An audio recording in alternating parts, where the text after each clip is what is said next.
Welcome to the Deep Dive. Today we're really challenging some core assumptions about American history. We're getting into Thomas Sowell's explosive argument about social rifts. That's right. We're opening up his, well, pretty provocative work, Black Rednecks and White Liberals. And this book, it tackles some incredibly complex, sensitive stuff. Historical, social issues, globally, across centuries even. Yeah, it really does. And our mission today, I think, is pretty straightforward. Just trying to gain some understanding, because this is a subject where, frankly, misunderstandings and fallacies are just incredibly common. Absolutely. Sowell himself kind of kicks things off by trying to reshape the whole narrative, doesn't he? He totally does. He puts forward this thesis that just cuts right through a lot of the usual explanation. Which is? That these deep, persistent social disparities we see, they're rooted primarily not in, say, current systemic issues or even race itself, but in a very specific cultural inheritance. Cultural inheritance. Yeah. And this past, he argues, quoting the historian U.B. Phillips, isn't dead. It's not even past. Phillips said, "We do not live in the past, but the past in us." Wow. That's a heavy claim, especially when so much discussion focuses on finding political solutions right now. Exactly. And Sowell is really cautious there. He warns against rushing into these, uninformed solutions. He argues that seriously thinking about social problems involves trade-offs, difficult ones. Right. And it requires real historical depth. He stresses that the main goal, first and foremost, should just be to get understanding. Okay. So to get that understanding, where do we start? Sowell hits us with a shocker right away, doesn't he? He does. It completely reframes how we think about Southern culture. He says this peculiar subculture you see among many Southern whites. The one often characterized by, improvidence, violence, maybe a disdain for learning. Exactly that one. The one that later gets blamed almost entirely on the effects of slavery on white society. Sowell argues that culture actually existed among the ancestors of those Southern whites back in the British Isles, long before they ever even encountered enslaved Africans. Whoa. Okay, hold on. So the roots aren't in America or slavery, but back in Britain. That's the core argument. We need to follow that cultural trail back across the Atlantic. All right, let's do that. Section 1 then. The British roots of this redneck culture, as it came to be known. For a long time, the standard explanation for why the South developed differently from the North, why it seemed, less developed, was slavery. That the institution itself held back Southern white society. Right.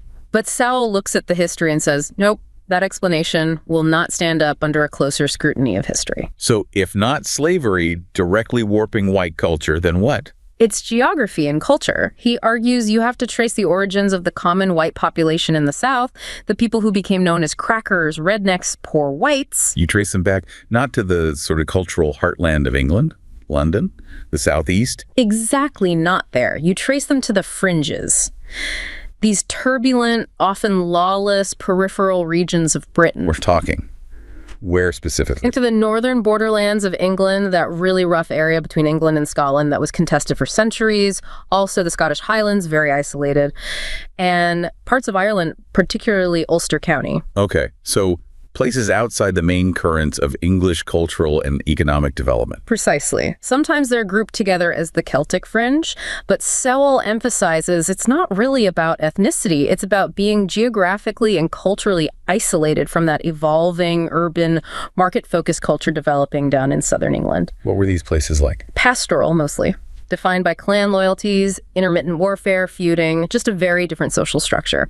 One historian called them some of the most disorderly inhabitants of a deeply disordered land. And these are the people who primarily migrated to the American South? Overwhelmingly, yes. And crucially, they migrated before the big social and cultural transformations that later modernized places like Scotland and Ireland. They basically brought their old ways with them intact. And these old ways, so argues, weren't just quaint customs. They were a set of cultural values that actually hindered their own progress. Exactly. A distinct, and he argues, counterproductive set of traits. He systematically lists them out to show this culture was already, well, kind of failing its people before it ever intersected with the lives of enslaved Africans in America. Okay, let's break those down. What's the first big one? The economic side. Yeah, a deep aversion to steady work and a general improvidence, a kind of lazy poverty, as observers at the time called it. Meaning? Not just poor, but Labor was done intermittently, sort of in a thoughtless manner, often only when cash was desperately needed for bare essentials. It wasn't that disciplined, continuous effort aimed at, saving, building capital, getting ahead long term. right. And there are contemporary accounts of this, aren't there? People traveling through the antebellum South. Oh, yeah. Frederick Law Olmsted, famous for designing Central Park, traveled extensively and wrote about it. He constantly complained about how hard it was to find basic things like butter, even when there were cows everywhere. He had stats on that, didn't he? He did. Like, in 1860, the South had something like 40% of the nation's dairy cows, but produced only 20% of the butter and a tiny, tiny fraction, like 1% of the cheese. And this wasn't just lack of resources, it was carelessness. Yeah. A different mindset. That's Sowell's point. A cultural pattern of not thinking ahead, not being methodical, wasteful. And he contrasts this with other groups. Yeah, a key contrast is with German farmers who settled in some of the same areas of the South. The Germans were apparently incredibly diligent. How slow. Building proper fences, keeping livestock healthy and contained, milking cows regularly, systematically, processing the milk into butter and cheese that would last. Whereas the cracker culture descended from the British Borderlanders. They'd often just let their cows roam wild in the woods over winter. The animals would be half-starved by spring. It mirrored the same kind of inefficient, wasteful pastoral patterns seen back in their British homelands. That sounds like a real lack of entrepreneurial spirit, too. Absolutely astonishing sometimes. Sowell mentions observers noting huge coal deposits right near Tuscaloosa, Alabama. Marble quarries, too. But they weren't using them. Nope. The locals were buying expensive coal shipped all the way down from Philadelphia and importing marble for tombstones from Italy. Wow. Just not connecting the dots between local resources and potential markets. Right. It illustrates a culture that just wasn't geared towards that kind of organized economic thinking. Tocqueville famously noted the stark difference just looking across the Kentucky side versus the Ohio side. He saw it as a visible boundary line between two cultures. Okay, so that's the work ethic, or lack thereof. What's the second major trait Sowell identifies? This one's crucial for the rest of his argument. The systemic neglect of education. Neglect of education. How bad was it? The data is pretty stark. In the antebellum South, white illiteracy rates were significantly higher than in the North. And they deliberately funded fewer schools. It wasn't just an accident of poverty. Can you give us a comparison? Sure. Think about Massachusetts, right? Strong New England, Puritan influence, value placed on literacy. Children there spent more than double the number of years in school compared to kids in Virginia. So the culture of the common Southern white just didn't value book learning. Largely, no. Intellectual pursuits were often seen as irrelevant, maybe even unmanly, compared to the demands of just surviving or maintaining honor. Which leads us, I guess, to the third trait, the touchy pride and violence. Yeah, and this is where, as you said, it gets really interesting and maybe disturbing. In those lawless British borderlands where formal law was weak. Your reputation was everything. Exactly. Self-preservation meant you had to project manliness. You had to show instantly and aggressively that you would fight over any perceived insult. Any slight, being dissed, as we'd say now. And this wasn't the sort of formal dueling we associate with the Southern aristocracy. No, not at all. Among the common folk, the fighting style was known as rough and tumble.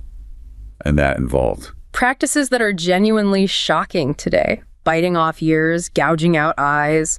These were socially accepted parts of a fight. In some of the Scottish Highland traditions these groups came from, apparently even attempting castration was considered fair game.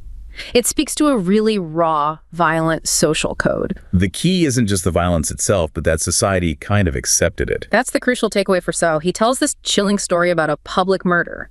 A guy kills his disabled opponent with a Bowie knife after a duel had technically ended, just butchers him. And the crowd. The crowd just lets it happen.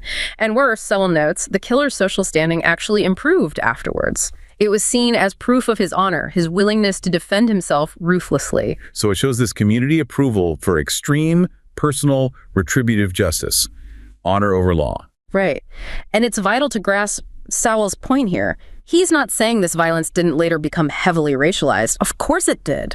But he's arguing the mechanism, the cultural acceptance of this brutal, honor-based violence was already deeply embedded, imported. Exactly. It was part of the cultural package brought over from Britain. He points out that most lynching victims in the antebellum South were actually white. Really? White? Yeah, which demonstrates that this kind of vigilante brutality was a long-standing redneck tradition. It predated the specific racial terror that exploded after the Civil War. He even traces things like the KKK's burning cross back. Directly back, he says, to the fiery cross of Old Scotland, which was used as a signal to mobilize clans for feuds and warfare. The symbolism, the method, it was all imported. Okay, that covers work, education, violence. Yeah. What's the last trait? Sexual norms, promiscuity, or at least different standards than the North. How so?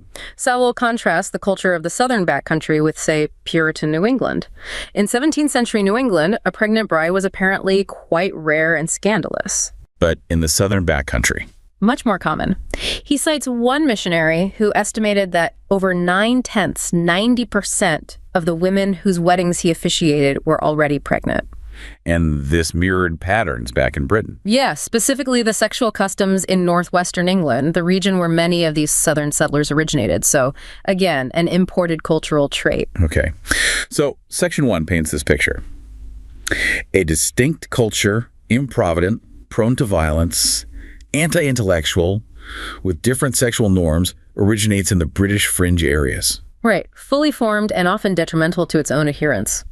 Then the crucial question for Sowell, the hinge of his argument, is how this specific culture transferred and ended up shaping the Black experience in America. That takes us right into Section 2, cultural transmission. How did this happen? Well, the basic fact is demographics. 9/10 of all Black people in America lived in the antebellum South. So they were just immersed in the dominant local white culture. Completely surrounded by it.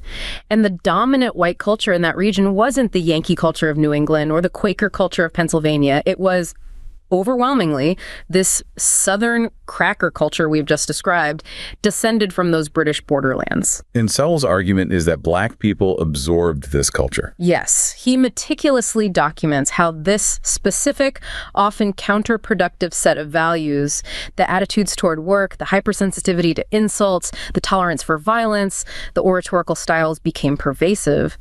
And actually, he argues it became pervasive among a higher proportion of Blacks than whites, simply because Blacks were so concentrated in the region where this culture was dominant. So the Black redneck culture, as he controversially calls it, wasn't an indigenous African culture, nor solely a product of slavery's oppression, but an adoption of the surrounding white Southern culture. That's the core of it. The experience was absorbing the local norms. And Sowell then argues that you can see the echoes of these borrowed traits, these historically destructive patterns, in aspects of contemporary ghetto culture. That's obviously a very sensitive point. What specific echoes does he point to? Well, look at the violence he discusses.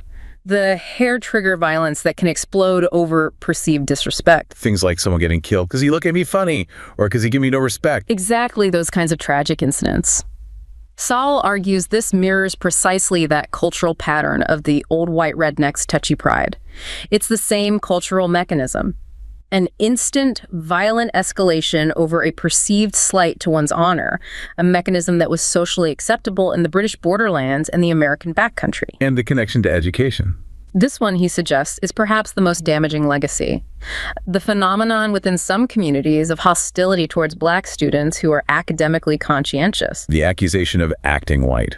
Right, a charge that can lead to terrible social oppression, ostracism, even violence.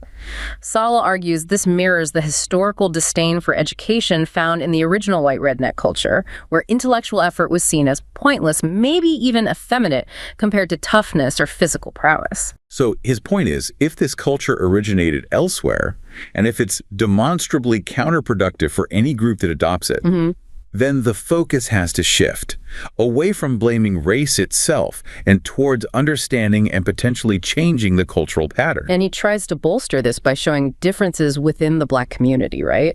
Challenging the idea of a single Black experience.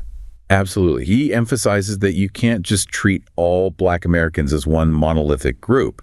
Their outcomes have varied significantly based on their specific cultural histories before or outside of the Southern redneck influence. What's the main comparison group he uses? West Indians are a prime example. Black immigrants from the Caribbean. How were they different? They came from a distinct cultural background, different colonial histories, different societal norms, different attitudes shaped under British rule in the islands, which didn't fully replicate the specific cracker culture of the American South. And you see this in outcomes. Starkly. Sowell points out that as early as the 1920s in Harlem, most Black-owned businesses were actually owned by West Indian immigrants, not by Blacks who had migrated from the American South. That's surprising. And it continued. As late as 1970, if you looked at the New York metro area, Black West Indian families had incomes that were, on average, 28% higher than American Black families. 28% higher. And even more striking, for the second generation, the children of those immigrants, their family incomes were 58% higher. Wow. And crucially, both groups face the same racism in America. Yeah. Both groups had ancestors who experienced slavery. Absolutely. They lived in the same cities, faced the same discrimination. The variable, Sowell argues, wasn't race or racism, it was the cultural inheritance.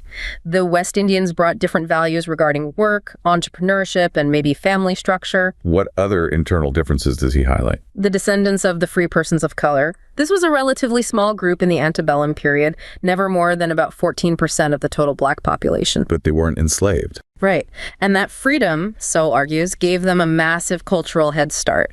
They weren't immersed in plantation life or the surrounding white cracker culture to the same extent. How did that manifest? They were often more urbanized, even more so than the white population by 1860. And crucially, they had much higher literacy rates. By 1850, most free persons of color were literate. Compared to the broader Black population. It took the Black population as a whole 2 full generations after slavery ended to reach that same level of literacy. So that head start in literacy, in skills, in perhaps different cultural norms. It translated into real advantages. It positioned them to become leaders in the 20th century. Sowell points out that a disproportionate number of prominent Black figures, people like W.E.B. Du Bois, Thurgood Marshall, actually descended from this small group of free persons of color. So the lesson Sowell draws from all this, yeah, from the West Indians, from the free persons of color, is pretty unmistakable and challenging.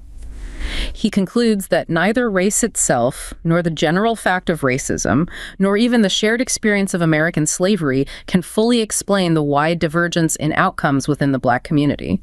Culture, he insists, is the key differentiating factor. Okay. If culture is the problem, or at least a major factor, then what's the solution? Do people try to address this? Oh, absolutely. That brings us to Section 3. The intense efforts, especially right after the Civil War, to actively fight against this counterproductive culture. The goal wasn't accommodation, it was cultural replacement. Cultural replacement. Who was leading this? Primarily, it was what Sowell calls a New England enclave. Missionaries, teachers, philanthropists, mostly from New England, often associated with groups like the American Missionary Association. And they had a specific agenda. A very explicit cultural agenda. They saw the cultural traits inherited from the Southern white environment, the emotionalism, the irregularity, the lack of thrift, the episodic work habits, even the flamboyant religious oratory styles as serious obstacles to progress, to civilization as they understood it.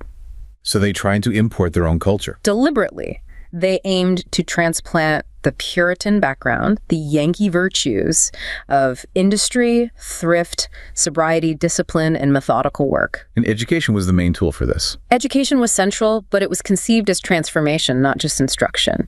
You see this perfectly in the founding philosophy of schools like Hampton Institute in Virginia and Tuskegee Institute in Alabama, which was founded by Hampton graduate Booker T. Washington. What was their focus? Washington and Hampton's founder, General Samuel Armstrong, were intensely focused on building character. Moral responsibility, discipline, punctuality, reliability, the dignity of hard-skilled labor. Armstrong had a quote about that, didn't he? Yes. He believed the core issue for the freedmen was not one of brains, but of right instincts, of morals, and of hard work. These schools, especially the early boarding schools, were designed to be immersive environments. That's so. They literally sought to control the entire 24 hours of a student's life. Strict schedules, uniforms, chores, religious instruction, alongside academic and vocational training. The whole system was geared towards pushing out the old habits, absenteeism, carelessness, impulsivity, and instilling new ones. Did it work? Was this cultural substitution successful? In many cases, yes, remarkably so, especially in the early days. It provided powerful evidence against the prevailing racist theories of black inferiority. Can you give an example? Dunbar High School in Washington, D.C. is a famous case. In its early decades, it was an academically elite public school for black students. Why was it so successful? Its success was built on highly qualified principals and teachers, often with degrees from top northern colleges like Harvard, Oberlin, Amherst. Many were steeped in that New England cultural tradition. They maintained incredibly high academic standards. What kind of standards? We're talking Latin, Greek, advanced mathematics. Dunbar students often outperformed students at white schools in the city on standardized tests. This kind of achievement, Sowell notes, forced even die-hard former slaveholders to admit that the notion of inherent black intellectual inferiority was simply false. But that success depended on maintaining that specific cultural environment. Absolutely. It depended on attracting students who were prepared, often by their families, to meet those demanding standards, and on teachers who upheld that ethos of discipline and rigorous learning. What happened later? Decades later, policy changes turned Dunbar into a standard neighborhood school. It had to accept all students from its local area, regardless of their academic preparation or cultural background. And the result? Standards collapsed almost immediately. Sowell describes it grimly. 85 years of hard-won academic excellence essentially vanished as the school devolved into just another struggling inner-city school. The cultural foundation had been removed, and the results followed. That decline, that link between removing the cultural discipline and the subsequent failure, it seems to set the stage for Sowell's critique of more modern actors. It does. It leads directly into his fierce criticism of a group he terms white liberal intellectuals. And his argument is that this group has actually become an obstacle to progress, reversing the lessons of those early educators. Exactly. He argues they've become perhaps the single biggest modern obstacle to cultural replacement and advancement for disadvantaged groups, particularly Black Americans trapped in that inherited counterproductive culture. Wow. What are they doing wrong, according to Sowell? Their primary sin, in his view, is excusing failure. Instead of focusing on internal changes needed for success, they consistently blame external factors. Well, you hear arguments that college curricula are based on white logic, making it unfair, or that a student's lack of focus isn't their fault, but a symptom of historical trauma. Wow. Or maybe citing things like racist taxi drivers passing up black men as the fundamental reason for lack of economic progress. And the problem with this, for Sowell, is it provides what he calls an enormously valuable alibi. It shifts the focus entirely away from personal responsibility, self-discipline, and the hard, continuous effort required for achievement. The narrative becomes, look what's being done to me, rather than what must I do? This discourages self-improvement. Profoundly, he argues, and it leads to something potentially even worse, the romanticizing of counterproductive behavior itself. How does that work? So Sowell points specifically to the way some intellectuals have glorified things like gangster rap, instead of seeing the promotion of thuggish lifestyles, violence, and degrading language as reflections of the destructive aspects of the old redneck culture. They frame it differently. They frame it as authentic expression, as resistance. They might call it a lightning rod of insurrection, or the political voice of the poor. They essentially turn self-destructive patterns into a form of righteous protest. And Sowell sees this as serving the needs of the intellectuals themselves. Yes. He argues it allows them to indulge in a kind of vicarious rebellion against societal norms and bourgeois values without facing any actual consequences themselves.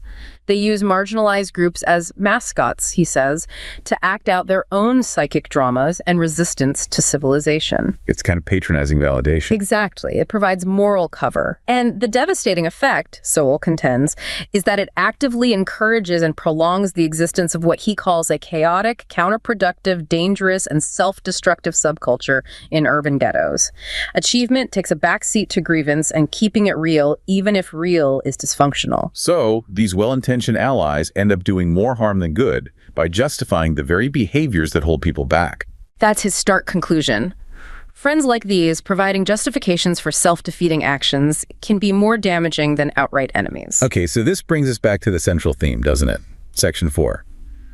The primacy of cultural values. Right. We return to Sowell's core belief. It's cultural values, not primarily politics, not oppression narratives, not external excuses that ultimately drive progress for any group. It's a civilizational argument. And he brings historical data to bear on this point, too, particularly regarding economic progress before major political changes. Yes, he emphasizes that significant Black economic advancement largely preceded the landmark Civil Rights Act of 1964 and the Voting Rights Act of 1965. How so? Between 1940 and 1960, 2 decades before that legislation, the poverty rate among Black Americans fell dramatically. It was nearly cut in half, dropping from about 87% down to 47%. That's a massive drop. What drove it, according to Sowell? Primarily internal factors in migration. Huge numbers of Black Americans moved out of the impoverished, segregated rural South. Where? To northern and western industrial cities. This gave them access to better paying jobs, but just as importantly, Sowell stresses, it put their children into vastly superior school systems compared to the deliberately underfunded Black schools in the Jim Crow South. So narrowing the education gap was key. Absolutely. This migration and the resulting educational gains rapidly narrowed the quality of education gap between Blacks and whites.